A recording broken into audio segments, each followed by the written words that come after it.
어느 앉아주세요. 좋은 아침입니다.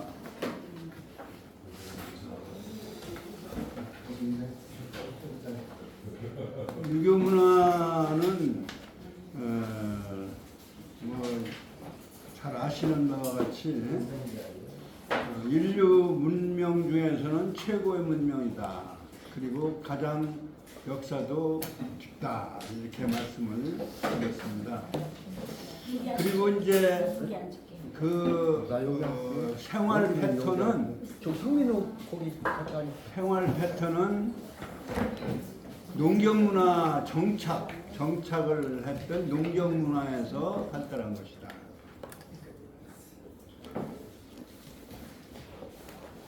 가족이라고 하는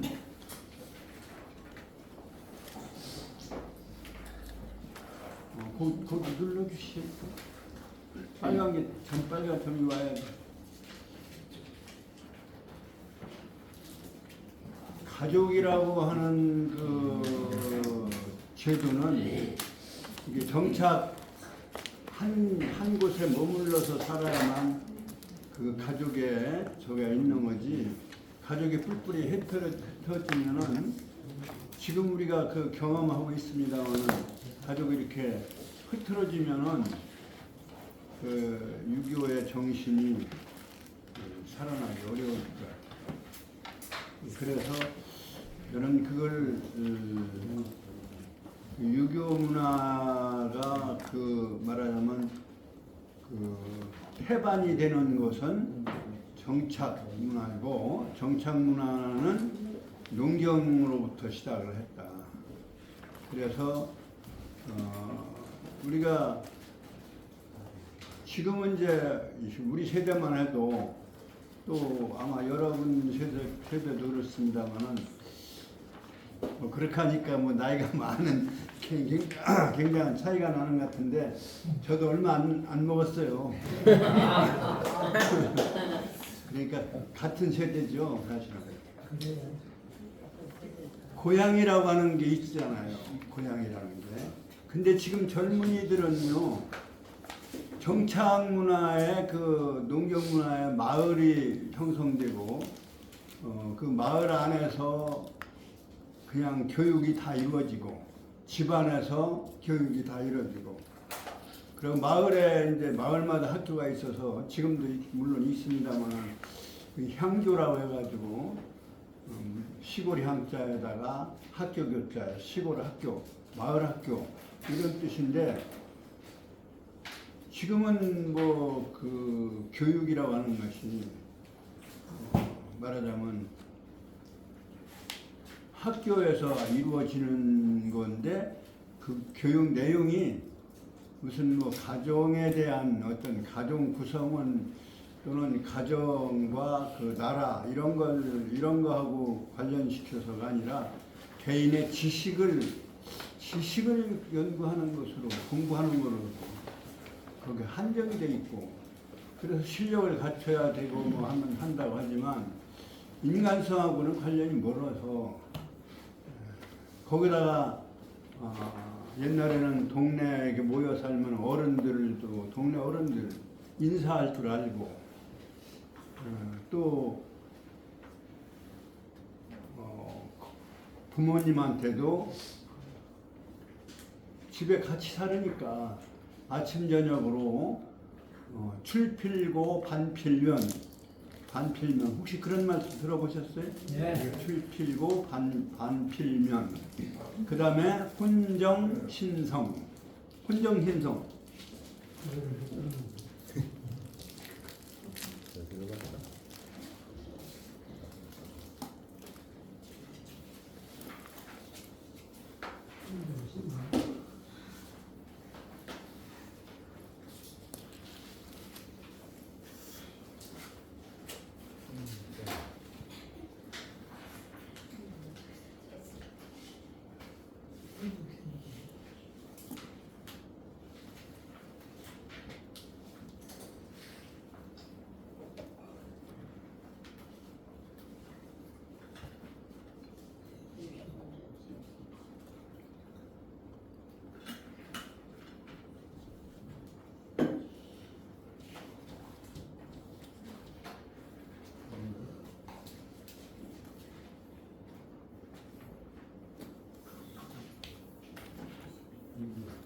나이 처음으로는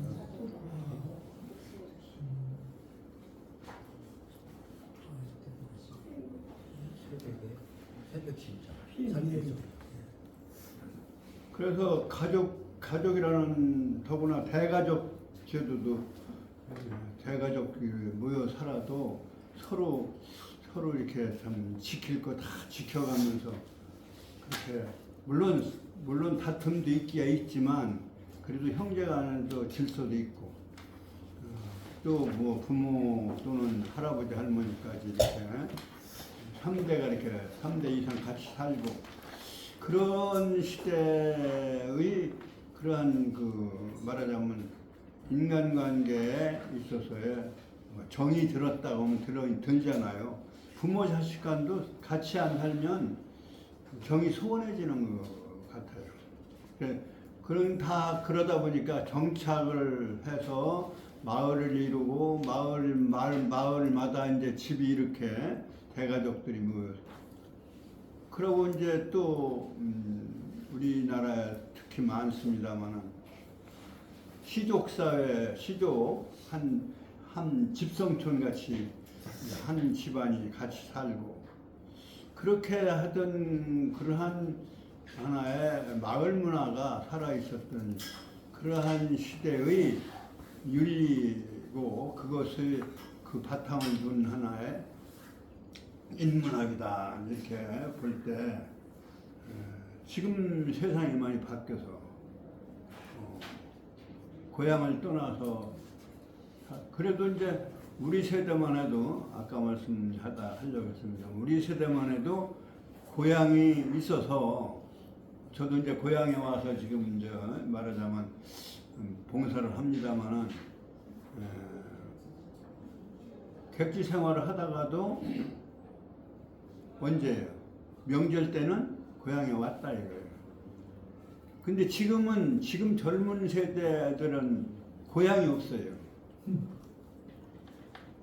서울에서 났다든지 또는 뭐 대도시에 났다든지 나와서도 뭐 이리저리 옮겨 다니고 마을처럼 공동체나 이러한 그 이웃 간에 이런 것들이 살아있지 않고 그러기 때문에 고향이 없다라고 하는 것은 마음을 거기다 의지할 만한 근거지가 없는 거죠.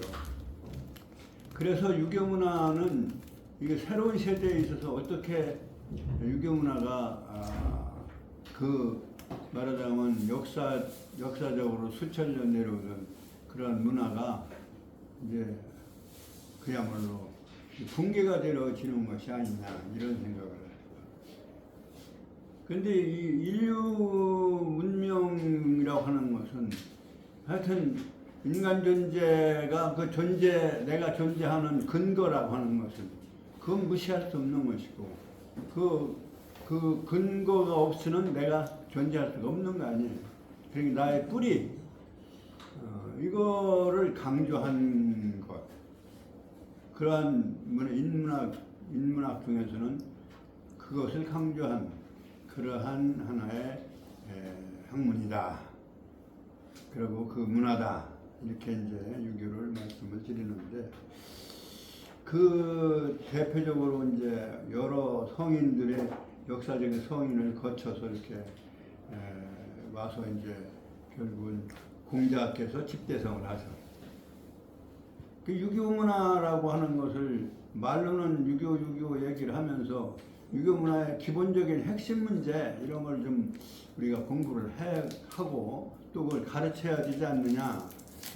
사실 우리 세대만 해도 고향이 있고 부모에 대한 말하자면 기본적인 자세가 효자는 아니더라도 그래도 지금처럼 말하자면 지금도 뭐 훌륭한 사람들은 훌륭한데 지금 어린아이들 부모를 알기를 우습게 알고 말이죠.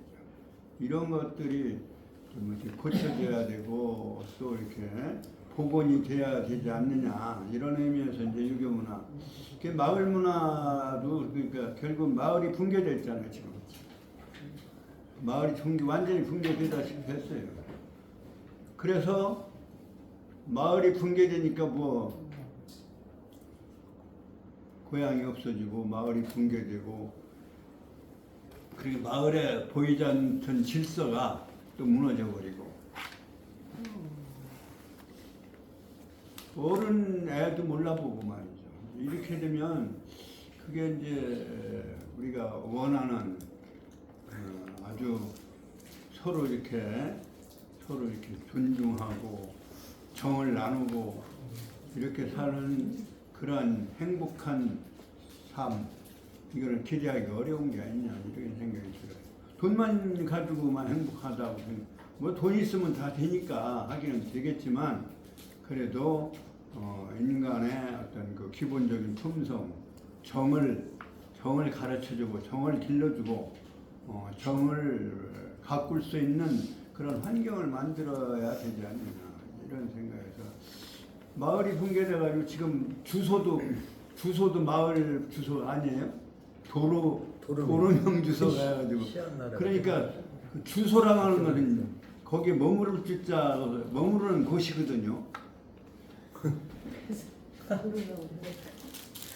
머무를 주자 주소라고 할 때 한자로 쓰실 줄 아세요? 옛날에는 썼는데 이제 지금 잊어버렸고 주소라는 머무를 주 곳소 그러면 도로명 주소면 도로상에 산다는 얘기예요. 그래서 마을이 없어졌어요. 마을 이름도 없고 전설도 없어지고 이제 그냥 길거리에 사는 유랑민이 된 셈이에요. 그러니까 도로에 사는 거, 주소가 도로로 돼 있으니까 도로가에 머무르는 걸로 그 마을이 붕괴된 거예요. 그래서 그 마을을 살릴 수 있는 게 뭐냐? 뭐 살려서 뭐 하겠어요, 사실. 먹고 살고 뭐 일거리 있고 뭐 시간 보낼 수 있으면 되는 거지만 그러나 그것은 뭐 행복한 삶은 아니지 않느냐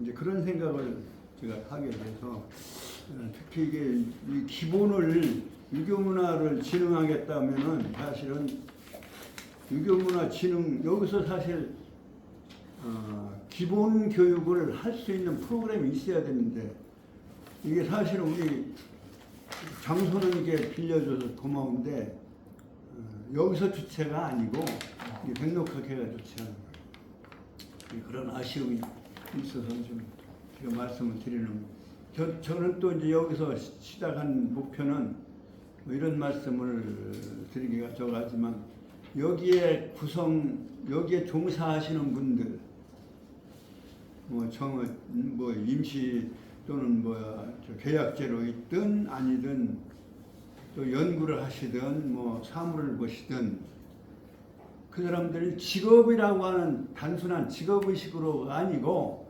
그야말로 유교 문화를 좀 이렇게 다정다감하고 행복하게 서로 이웃과 나누고 이렇게 이러한 공동체적인 정신을 가지고 살아가는 그러한 어떤 의식 또는 정신을 여기서 진흥을 하자면 여기에 종사하는 분들은 적어도 그런 사명감을 가져야지 그냥 다른 데 직장처럼 생각한다면 저가지 않겠느냐. 이래서 사실은 저는 은근히 목표를 여기에 구성원 중에서 뭐 금요일날이니까 또 이렇게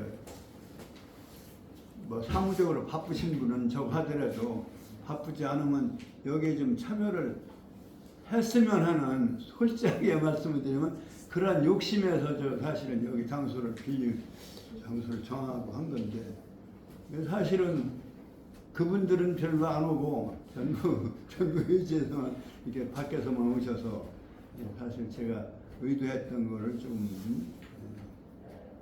어긋나서 조금 제 속으로는 그런 생각을 합니다. 이런 말씀이 뭐 혹시 들어가더라도 저는 뭐 상관하지는 않겠습니다. 네, 사실 기본이 갖춰져야 되는데 유교문화진흥원에 근무를 하신다면 최소한도 그런 사명감을 가지고 그냥 단순한 직장 월급 타고 먹는 직장인이라고 생각하지 마시고 이런 것을 좀 가졌으면 하는 욕심에서 사실은 이제 그 핵심 부분인 논어를 한번 해보자. 근데 이제 여하튼 어쨌든 간에 이렇게 많이 이제 참여해 주셔서 고마운데, 이게 논어를 읽다 보니까 이게 뭐 이게 옛날식으로 해서 논어 지금 뭐 번역본들이 많이 나와 있어요. 나와 있으니까 뭐 그냥 책으로 공부할 수도 있겠지만 자학자습 할 수도 있겠지만 이렇게 와서 또 이렇게 참여를 해주시니까 마음으로 상당히 고맙게 느끼고요. 지금 진도는 20편 중에서 7편, 5편인가요?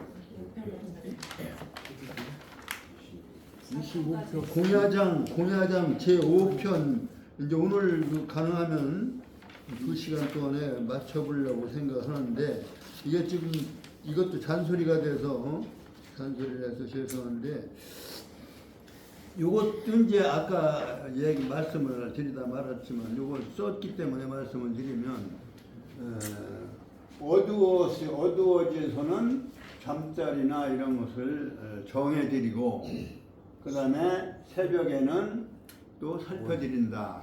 그런 얘기죠. 그러니까 저녁에 같은 방을 거처하는 건 아니니까, 부모나 자식 간에도. 뭐 옛날에는 뭐 저 한 집은 부자 동방을 쓰기도 했어요. 우리 집은 우리 아버님이 꼭 할아버지 하면 동방 거처를 하시더라고요. 근데 지금 생각하면 안어른들은 불만이 많았겠죠. 그런데 그 동방 거처를 하시고 그랬는데, 그러면 혼정신성이야 자연적으로 되는 거지만 같이 자면 하는데, 근데 같은 방이 아니더라도 딴 방이라도 이제 어두우면 잠자리를 정해드리고, 그 다음에 아침에는 안녕히 주무셨는가 이렇게 해서 인사를 살펴드리는 것을 혼정신성이라고 합니다. 그리고 나갈 때는 반드시 고하고, 돌아와서는 잘 다녀왔습니다. 자식이 어디를 가는지 이런 걸 좀 다 보고를 하고 갔다, 이런 얘기죠. 그리고 또 절을 했어요. 돌아오면 어디 갔다 오면 뭐 당일 오는 날은 안 하지만 하루라도, 저만 해도 그랬어요. 하루 저녁에라도 자고 오면 아버님 인사를 드렸어요. 절을 했어요. 큰 절을. 근데 지금은 절을 할 줄 모르는 것 같아요. 절을 가요를 가르쳤는데도 할아버지 살아계실 때 내가 절하는 거 그래서 보고 자랐는데도 잊어버렸는지 어쩐지. 그렇다고 볼 때마다 올 때마다 절해라 하면서 그것도 절하고 말이죠. 절을 받고 싶어서가 아니고 그게 그만한 하나의 자기의 성의 표시인데 그걸 안 하더라고요. 그리고 더구나 이제 의자 생활을 하니까 땅에다 절하는 거 더구나 이게 그냥 목례 정도 이렇게 하는 그런 거 가지고 이제 그런 걸 탓할 수는 없고 또 어떻게 할 수는 없지만 시대가 바뀌고 생활이 바뀌었으니까. 그러나 생활이 바뀌었어도 기본적인 건 갖춰야 된다. 요즘은 전화가 하루에 한 번도 하루가 아니라 일주일에 한 번 전화도 잘 안 온다 이런 거. 그러니 유교 문화를 아무리 진흥하려도 되겠어요.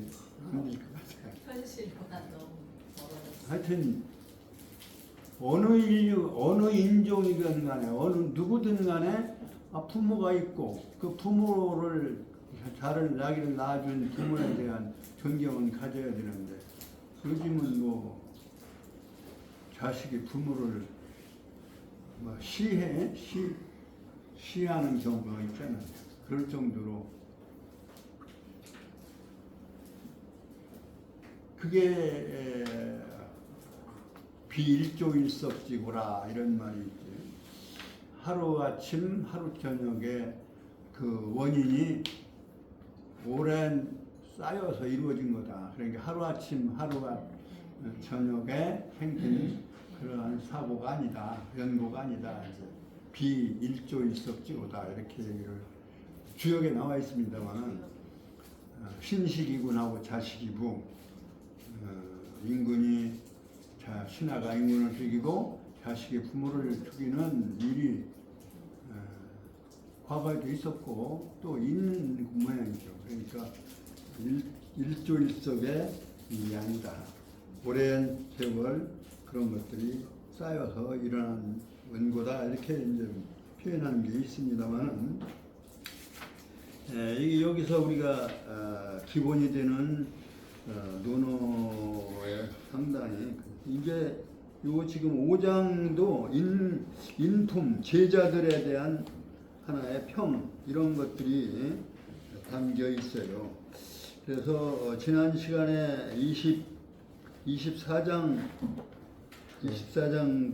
했는까지 한 것 같아요. 24장 그러니까 뭐 지난 시간 한 거 전체는 모르더라도 마지막 문장 마지막 장은 해서 지난 시간에 조그만 남아있는 기억을 연결의 끈으로서 24장 전체 쪽수는 86쪽 그 다음에 5편 공야장 편의 제18쪽 24장 공자 말씀하시기를 교원영색이라는 말은 아주 아양스러운 말 그리고 잘 보이는 애교의 태도 그게 교원영색입니다. 교원영색이라는 말은 앞에 나와 있었어요. 교원영색이 선의인이다. 그건 위선일 가능성이 많다. 거짓일 가능성이 크다. 말하자면 본심이 아닐 수 있기 때문에 선의인이라 드물다. 선이 이렇게 드물 것이다. 드물다. 어진 사람이 드물다. 이렇게 어딘가 나와 있는데 제가 편수는 잊어버렸는데 여기서 그 말이 그대로 나왔어요. 교원과 영색. 그 다음에 여기서 저 발족자인데 주로 읽으라고 이렇게 돼 있어요. 거기에 그 문장 끄트머리에 보면 작은 글씨로 늑자가 쓰여 있습니다. 그거 한번 보시면 족은 어떻게 되어 있어요? 족자는 뭐로 반이라고 되어 있죠? 두자 장수 그렇죠? 장수로 반이다. 족은 장은 장차장자인가요?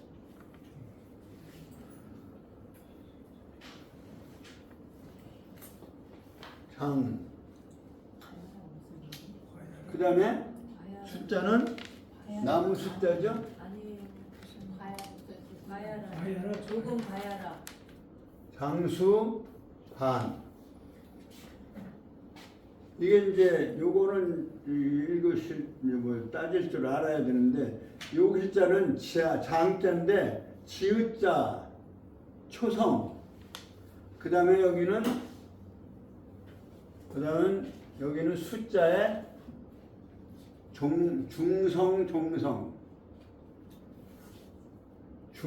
중성을 반씩 나누어서 이렇게 합쳐서 읽으라.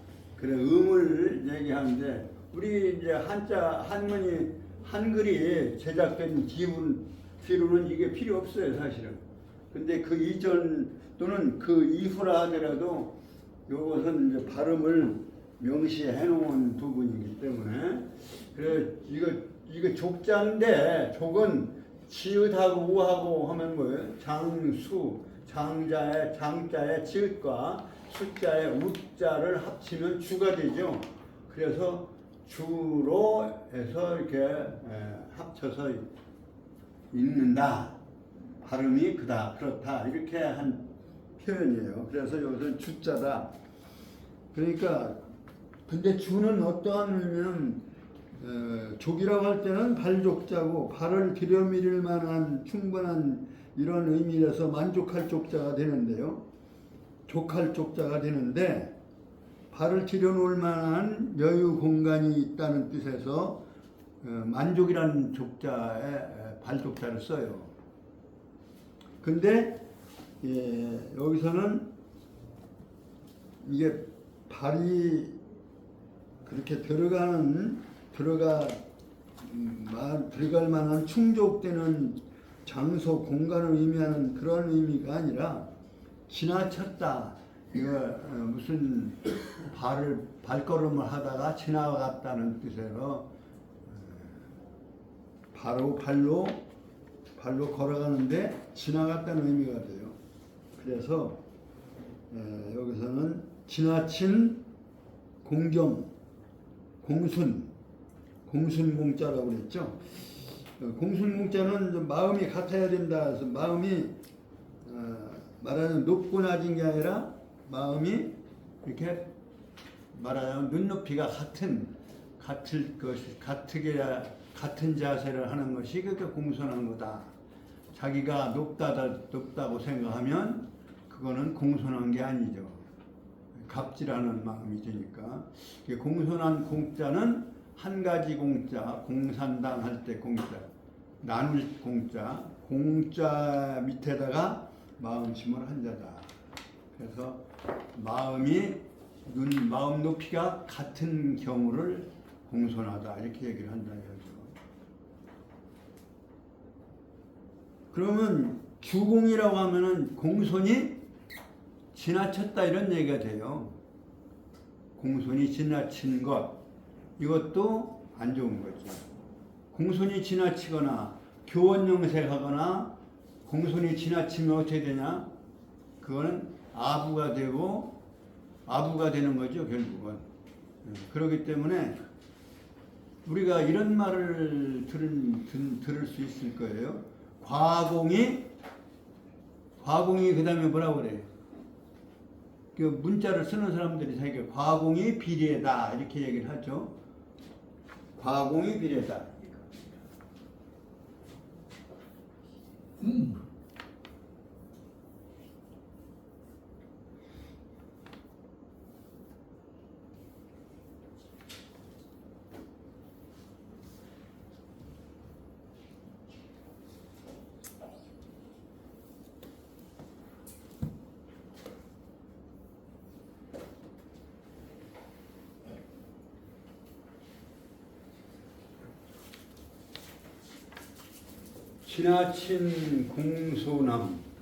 지나친 공손함은 얘가 아니다.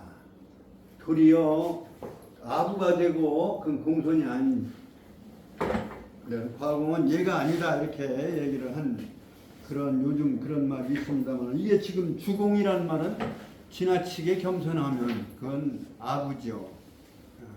그건 잘 보이기 위해 속으로는 마음은 안 그런데 겉으로 잘 보이기 위한 지나친 겸손, 그 아부가 돼버린다 이거죠. 그러니까 그런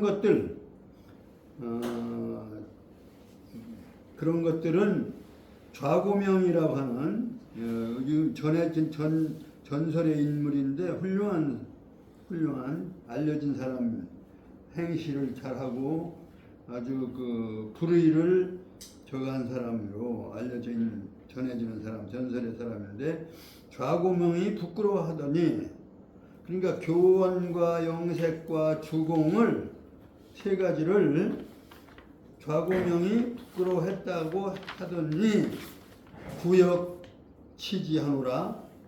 구는 누구라고 그랬죠? 공자의 이름이다. 옛날에는 구라고 안 읽고 모라고 읽었어요. 뭐 암개 이런 뜻으로. 뭐. 근데 지난 시간에 말씀드린 대로 성인도 많이 불러줘야 된다. 나는 그렇게 생각해. 후천세계에는 선천에는 성인을 좀 적하지만 후천에는 성인을 많이 불러주고 인기가 있는 그런 성인. 그래서 이름을 그대로 부르는 것도 이제 괜찮을 거 아니냐 이런 생각에서 그냥 구라고 읽었는데 구라고 얘기하는 건데요. 공자 이름입니다. 왜 구라고 한다고 그랬죠? 이구산에 숭냥허리 이구산에서 젊은 그 당시 뭐 비군이라고 해서 불교 승려가 아니에요. 무당이 말하자면 무당의 그 과거에는 무당이 나쁜 게 아니었어요. 신과 통하는 인물이라고 해야 되죠. 그러니까 그러한 이구산의 산이라고 하는 그 산 자체에 그 비구니들이 많았던 것 같아요. 비구니들. 그래서 이자를 써서 중리, 그 복음중자 중리, 자는 중리고 이름은 비구의 구자, 아니 이구산에 구자를 써서 말하자면 원덕구자를 이름으로 지셨다. 그 아버지 이제 숭냥을 지어주신 거겠죠. 그래서 이제 나도 또한 이런 공자 자신이 당신의 공자님의 이름을 부르면서 부도 역시 부끄러워하노라.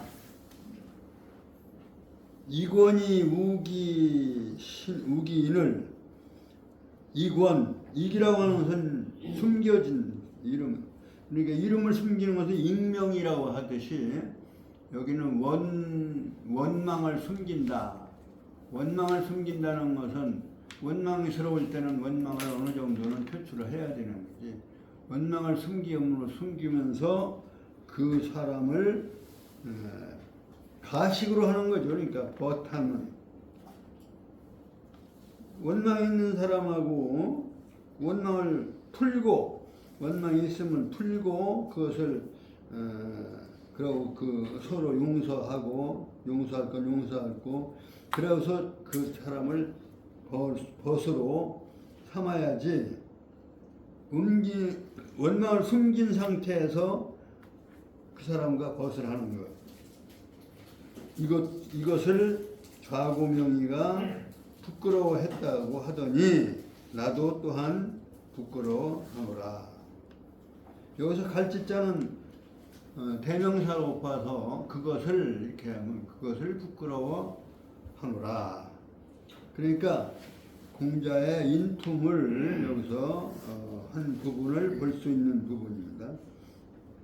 같이 읽으실까요? 한번 우선 자활 성독을 한번 하셔야 기억을 살려낼 수 있을 것 같습니다. 자활 시작. 자활 교원 영색 주공을 좌우명이 지지러니 구역 지리하노라. 이원이 우기를 좌우명이 지지러니 구역 지리하노라. 자, 오늘 진도 나갈 부분은 안년, 계로, 얼굴한 못년, 안연은 공자가 가장 아끼는 제자요. 공자 돌아가시기 전에 안연이 젊은 나이로 일찍 요절을 했어요. 계로는 자로라고 하는 안연은 이름이 연이고요. 또 한 이름이 하나가 더 있는데 뭐죠? 안회.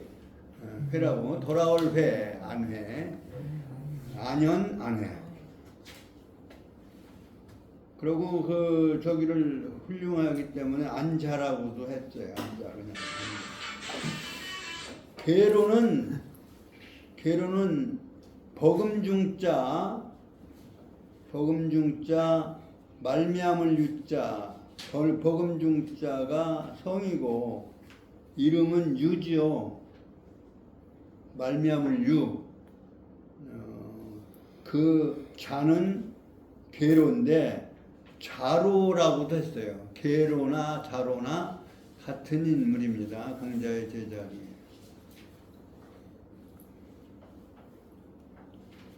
예, 자로가 상당히 그 용기가 있는 제자 중에 한 사람이었어요. 공자의 공문 10철 중에 한 분이고, 공자보다 나이가 9살 아래였어요. 상당히 나이가 많고, 공자 학단의 단체입니다. 학단에 말하자면 치안을 맡고 질서를 맡았던 사람입니다. 기울부장쯤 되는 거죠. 이게 안연하고 계로가 안연과 중유가 매셨더니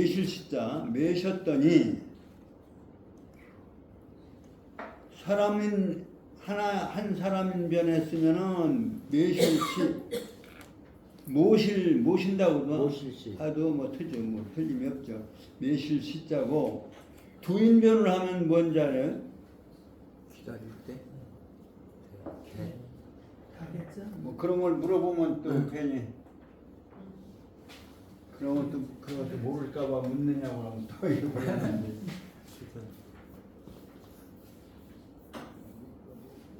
기자는 뭐예요?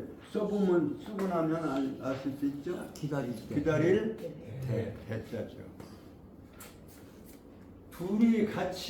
두 사람이 만날 때니까 기다리는 거. 혼자서는 모시는 거. 말티. 둘이 만날 것을 기다리기 때문에. 근데 여기서 이쪽에 있는 글자가 뭐냐면 열에서 하나까지. 열에서 하나까지를 마디로 나눈다 이런 얘기. 그건 무슨 의미냐면 그 열에서 하나라는 것은 천도란 말이죠. 천도를 이렇게 나누는, 그래서 천간 식간을 얘기하는 거예요, 사실은. 그래서 시간을 나타낼 때 시간의 의미가 들어있는 거예요. 근데 이 글자는 뭔 자로 또 쓰이나요? 철사. 절사자죠. 무슨 사자. 그러니까 절에는 시간이 없는 거예요. 시계가 없듯이. 절에 시계가 없듯이 시간을 무시한다는 그러한 의미에서 절사자가 이 일자를 절사자로 쓴 걸로 이렇게 저는 그렇게 풀어보는 거죠. 여기다가 하루를 열에서 하나를 기준으로 이렇게 나누어서 본다면 그게 뭐예요? 그게 시간이다. 그 날일자를 하면 그래서 시간의 의미가. 그래서 하루를 열을 천간을 기준으로 해서 실제적으로는 천간 10시간이 아니라 지지인 12시간이 되죠. 하루를 12시간으로 나누. 근데 12시간을 12로 나눈다는 것이 아니라 열을 기준으로 해서 기준으로 한다는 의미가 되는 거예요. 그래서 천간을 기준으로 그래서 천도를 의미하는 거예요. 천도를 나누어서 열 천간으로 나누어서 그것을 기준으로 나누는 그것을 하루의 시간이다. 이렇게. 그래서 때라고 하는 일반적인 보편적인 때라고 하는 글자로 이렇게 쓰이게 되었다 이런 얘기입니다. 여기서 그러니까 한 사람이 그 시간을 지켜서 이렇게 있는 것은 매시는 거. 두 사람이 시간을 지켜가면 기다리는 것, 이건 기다립니다. 이렇게 설명할 수가 있습니다. 매시고 있더니 이런 뜻이고요. 그러니까 안현과 계로가 매시고 있더니 누구를 매셨느냐? 공부자 선생님, 공자님을 매시고 있었더니 공자 말씀하시기를 자왈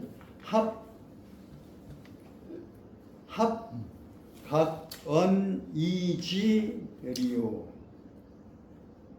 합자는 이거는 의문사예요.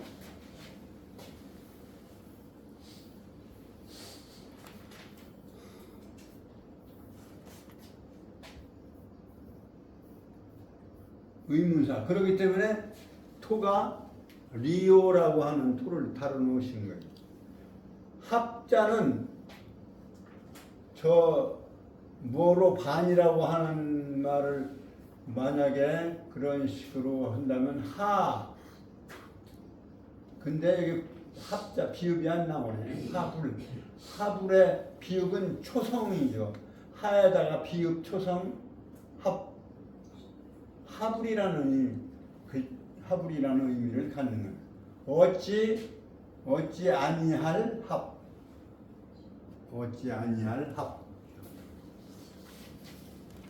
그 위에 그 줄 위에 저 교재 보시면 논어 최고에 보면은 어찌 아니할 합 이렇게 써 있죠. 그러니까 어찌 뭐뭐하지 않으리요 이런 말에 이러한 것의 글자다. 어찌 뭐뭐하지 않으리요. 그러면 말씀은 그다음 말씀은 때 하면은 너희 그다음에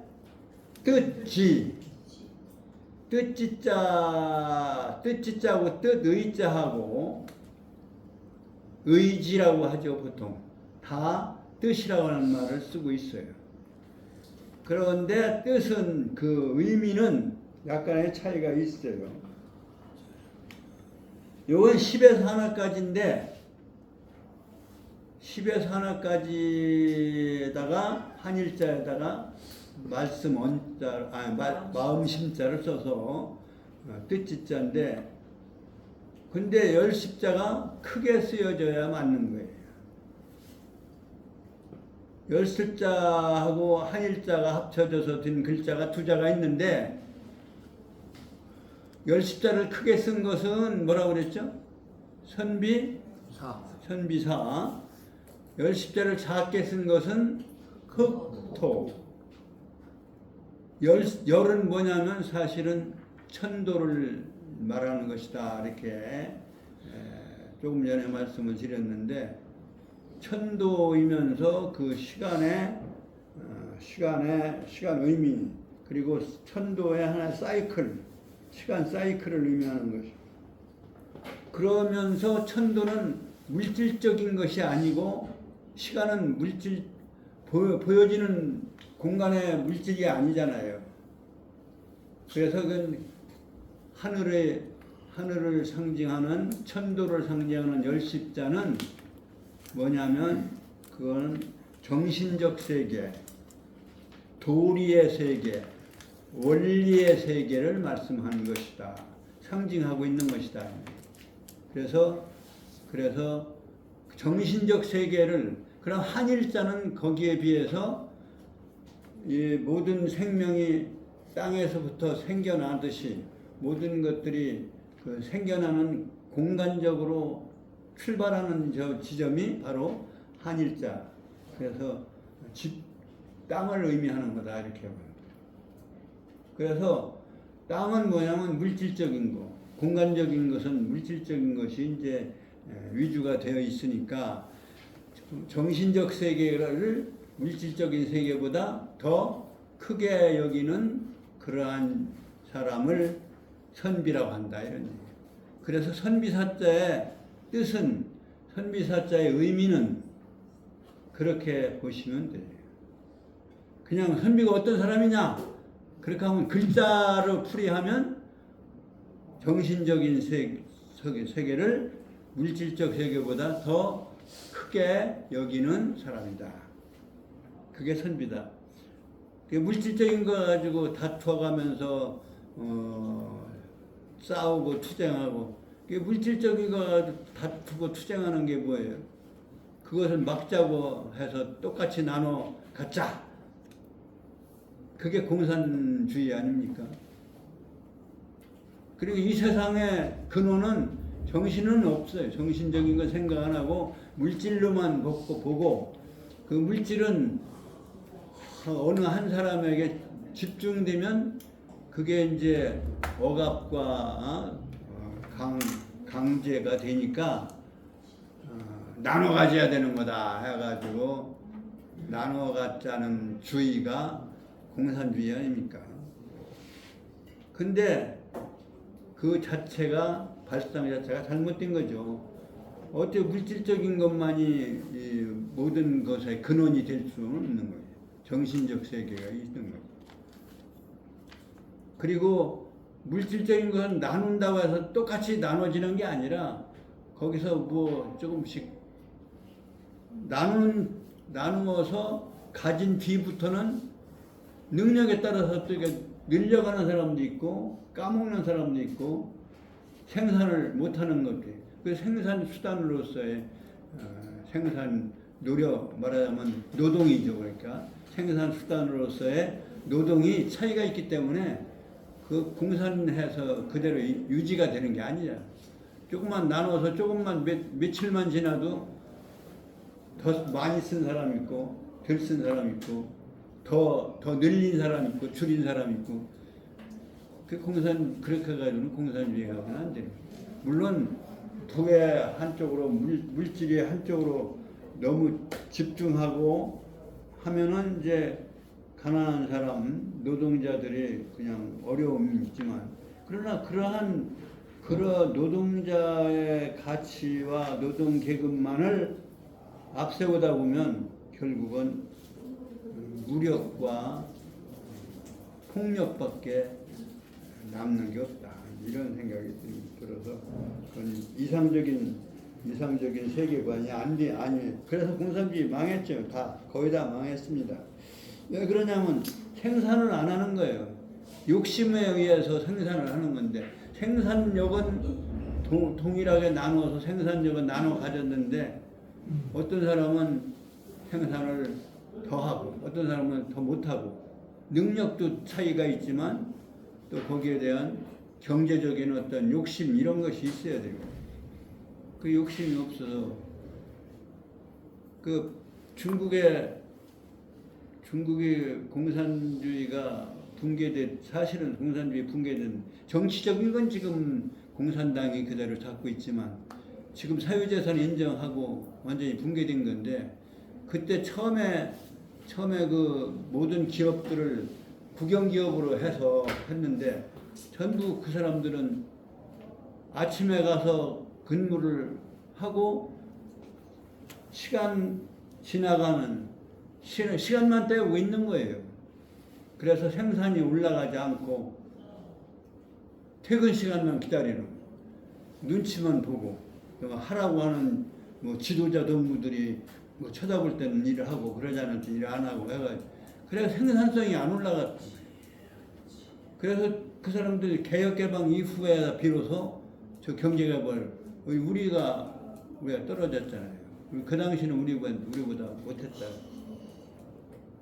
그건 말하자면 노동을 하는 데 있어서의 노동만 중요한 것이 아니라 생산성이 중요한데 생산성을 무시한. 그래서 개혁개방할 때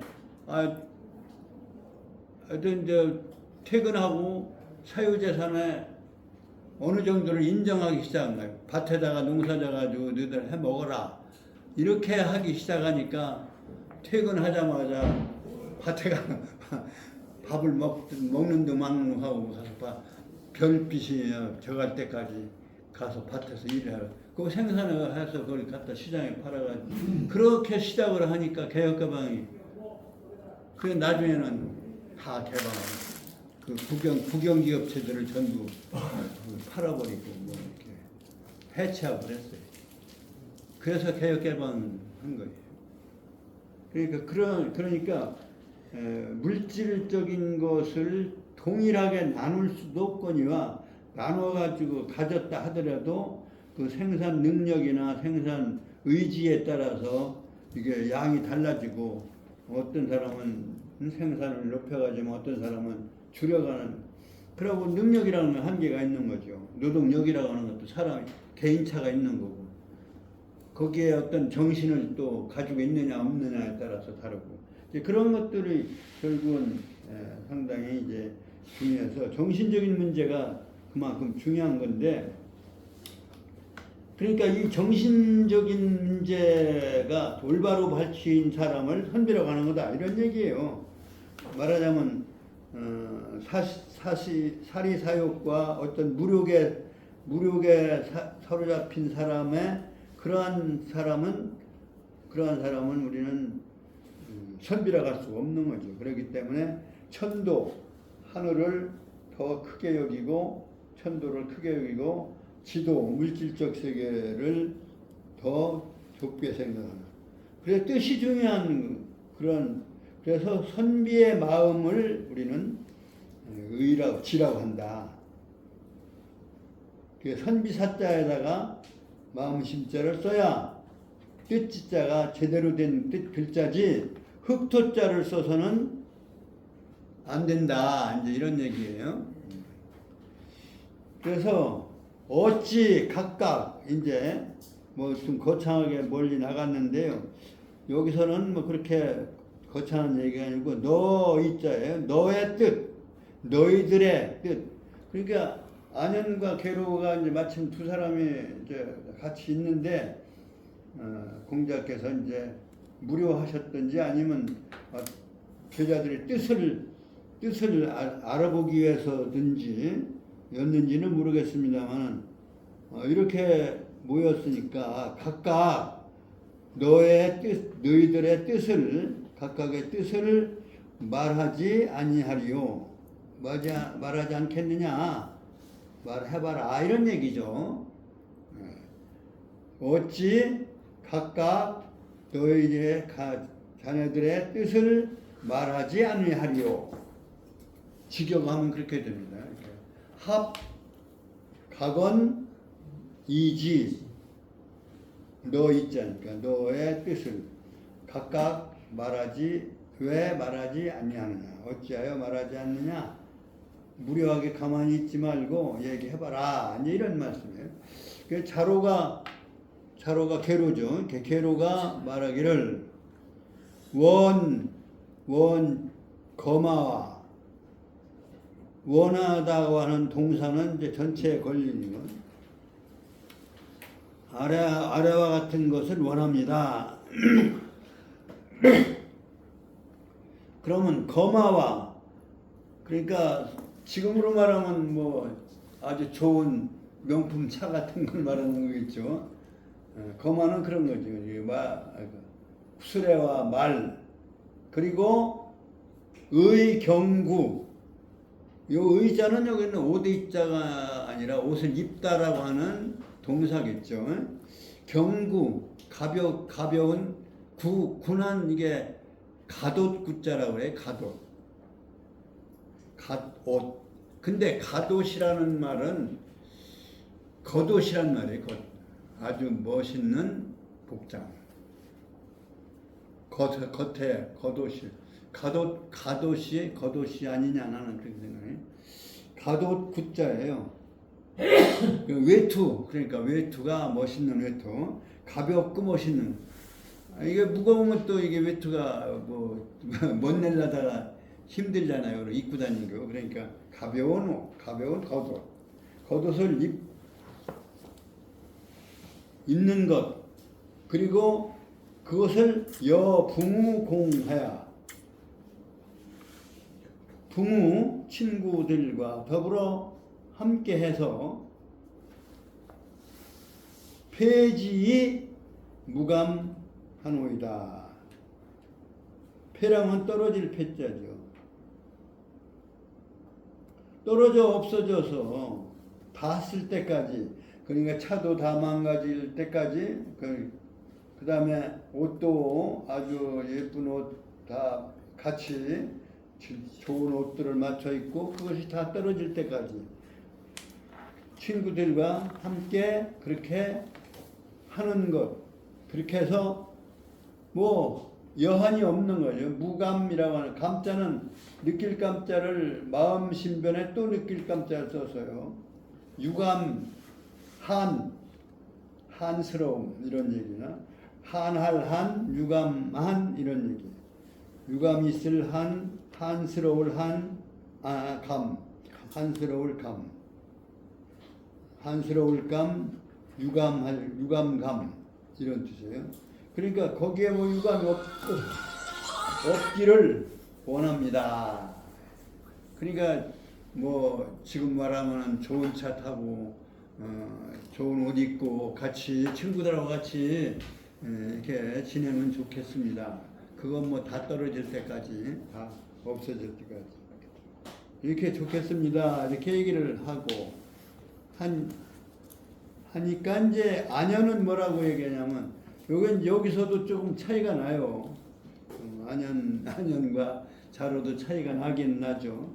안연이 말하기를 원, 무 벌선하며 무 신호하노이다. 원합니다. 원할 원자. 무 벌선. 벌자는 여기서는 칠벌자가 아니고 정벌할 벌자가 아니고 자랑할 벌자입니다. 자랑벌. 내가 이렇다 뽐낸다 이런 얘기입니다. 착한 일을 하고 착한 일을 잘 했다고 자랑하지 않고 그 다음에 무시로 남을 위해서 뭐 봉사하고 도와주고서 베풀고도 그것을 내세우지 않기를 바랍니다. 않는 것을 원합니다. 이렇게 얘기를 하는 거예요. 안연은 굉장히 그 인격이 저하죠. 그러니까 착한 일을 하고도 자랑 안 하고 또 남을 위해서 수고를 베풀고 봉사를 했어도 그거를 베풀었다라고 하지 아니하는 그러한 생활이 됐으면 좋겠습니다. 그러니까 그게 단점이죠. 자기 이제 자랑하고 싶고 또 이렇게 말하자면 뭐 봉사하고도 이렇게 그것을 내세우고 싶은 거 이런 것이 없었으면 좋겠다. 그 사람의 심리라고 하는 건 다 이제 누구나가 자기 자랑하고 싶고 하죠. 그런 것이 없어졌으면 좋겠다. 이렇게 말씀을 했어요.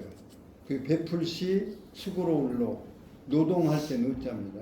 착할선 칠벌자는 이건 과장할 과 자랑할 벌 과장할 벌 이런 얘기고요. 그러니까 그렇게 얘기를 하고 이제 궁금한 거예요. 선생님의 뜻이 어떤가? 선생님 뜻은 어떻습니까? 이제 물어보는 거예요. 자로가 말하기를 이게 길로자죠. 자로가 말하기를 원합니다. 문 자지지하노라 하노이다. 존댓말을 중국말은 존댓말이 없어요. 사실은 여기 토가 하노이다지. 웬 원 즈 이렇게 중국식으로 하면 발음이 존댓말이 없어요. 그 쌍놈들이지 말하자면 우리 말은 양반말이고 중국말은 쌍놈들. 그냥 단어가 이제 존댓말 단어가 있죠. 우리가 상대가 겸손해하고 하면 그 손객자 기운기자 써요. 그래서 커치 한다고 그래요. 커치. 겸손하면 커치. 뿌야오 커치 이러면 너무 겸손해하지 말고 손님 기운을 내지 말아라 이런 얘기예요. 뿌야오 커치. 뿌야오 하지 말아라.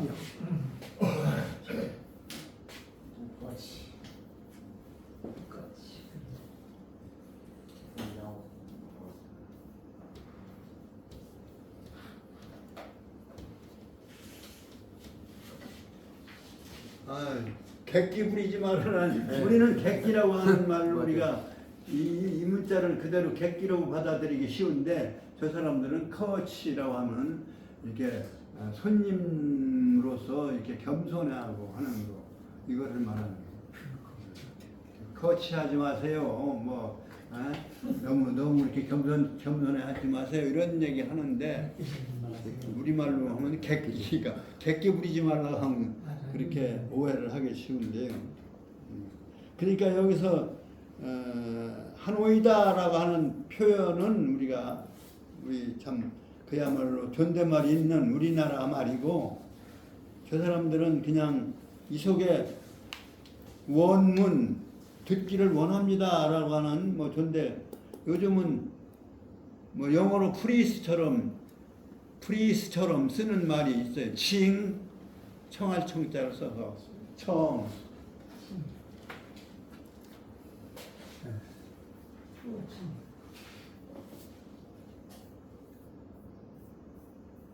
이게 발음이 칭이거든요. 우리 발음은 청이지만 말해보세요 그러면 청설 우리 발음으로 하면 청설. 그러면 저 사람들은 칭수어 그러면 말해보십시오 이런 얘기입니다. 이 칭자가 존대어에 속하는 거예요. 청하건대 해보시죠. 그러니까 여기서도 이제 원자가 이제 거기에 포함되어 있는 거죠. 듣기를 원합니다. 말씀해 주십시오. 이런 얘기죠. 듣기를 원합니다. 자지지 선생님의 갈지자는 소유니까요. 선생님의 자는 선생님이니까요. 선생님의 뜻 자지지 선생님의 뜻을 듣고 싶습니다. 이런 얘기입니다. 지자는 선비의 마음, 지조 있는 마음. 근데 이제 의지할 때 의자도 이것도 이제 시간을 수직으로 보는 거예요. 횡적인 것은 공간의 표시고 이게 말하자면 열시자도 마찬가지예요. 이게 공간의 하나라는 뜻이고 그 다음에 수직으로는 이게 10을 의미하는 열이 수직으로 이건 시간 이건 공간 그런 의미를 가지고 있는 거죠. 그러니까 여기서 시간은 항상 수직으로 봤어요. 그래서 우리가 이렇게 지금 글씨를 오른쪽에서 우리 동양은 오른쪽에서 왼쪽으로 그러니까 위에서 아래로 쓰여진 이것이 하늘이 말씀 원자가 뭐라고 그랬죠? 늘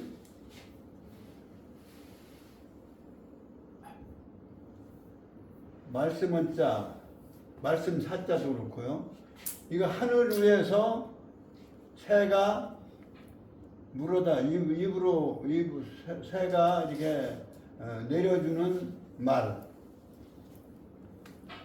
새의 울음도 어떤 그 하늘의 뜻으로 생각을 했던 거죠. 사실 그러한 것이 하늘에서 내려온다는 말씀 원자 그러한 뜻으로 해서 위에서 말씀을 기록하는 것이 문장이니까 그렇게 썼던 거예요.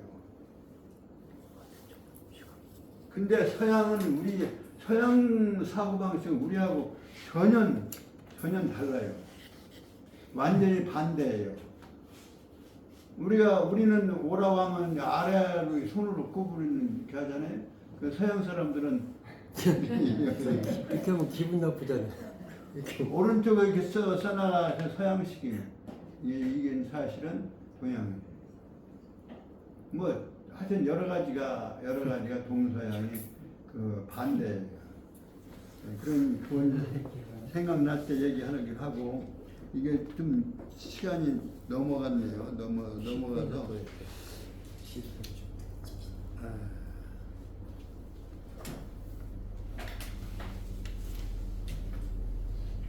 그래도 하나만 한 거니까 그 공자 말씀하시기를 노자를 안지하며 늙은이를 노인들을 편안하게 하며 부모를 신지하며 친구를 믿게 하며 소자를 회진이라. 공자의 뜻은 그런 거예요. 늙은이를 편안하게 모실 줄 알고 그 다음에 친구에게 믿음을 갖고 믿음을 주고 그 다음에 젊은이들 소자는 젊은이들이에요. 작을 소자가 아니고 젊을 소자에게 작을 소자는 이게 비치는 획수가 없는 거죠. 젊은이들에게는 품을 회자에 보듬어 주는 거죠. 말하자면 품어주는 것이 나는 그거 하고 싶으니라. 그래 노소와 친구 물론 부모를 모시는 문제는 물론 이제 별도 얘기할 거 없는 거고 여기서는 이제 그 사회윤리적 뜻을 말하는 것이다 이렇게 볼 수가 있습니다. 이게 얘기를 하다가 보니까 시간을 못 맞춰서 죄송합니다. 알겠습니다.